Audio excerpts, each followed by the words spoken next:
Welcome to day 22 of the New Way.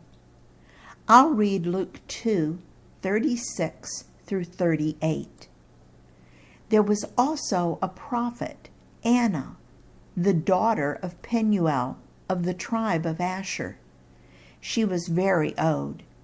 She had lived with her husband 7 years after her marriage, and then was a widow until she was 84.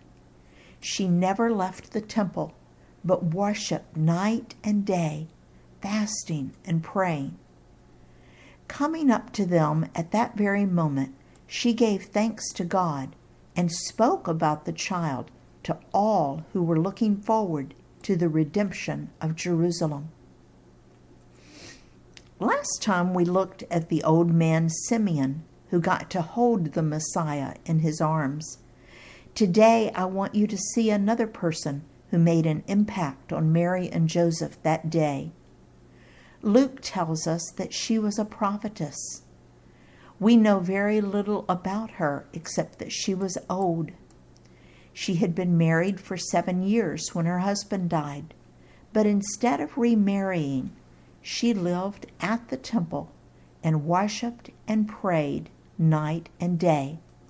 She too was able to recognize Jesus as the Messiah because of her closeness with God. Now I'll read Luke 2:39 through 40. When Joseph and Mary had done everything required by the law of the Lord, they returned to Galilee, to their own town of Nazareth.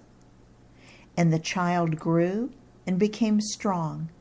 He was filled with wisdom, and the grace of God was on him.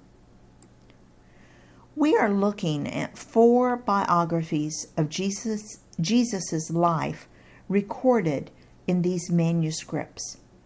Each manuscript tells only one part of his life, and it leaves out the other parts.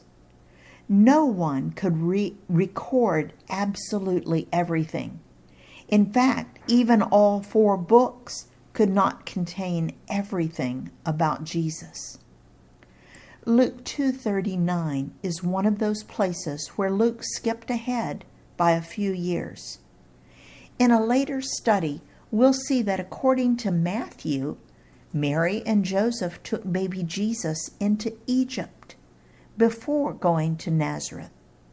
So let's get a timeline in place. Apparently, Mary and Joseph stayed in Bethlehem until Jesus was 40 days old. Then they took this trip to Jerusalem and returned to Bethlehem. In Bethlehem, they received the visit of the wise men or the Magi. We'll learn about that soon. Soon after that, they went to Egypt to protect baby Jesus and stayed there until after King Herod's death. Then they moved to Nazareth. Does that make Luke's gospel inaccurate? No, just incomplete. I could say, after going to the library, Ian and Rena stopped at Mr. Goody's before coming home. But it would also be a true statement to say, after going to the library, Ian and Rena played in the park with some friends and then stopped at Mr. Goody's before coming home. Both statements would be absolutely true.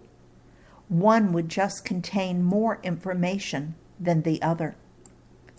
One reason I've enjoyed putting all 4 Gospels together is that we can get a more complete picture.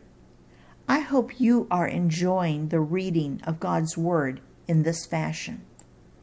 In His service, Dale.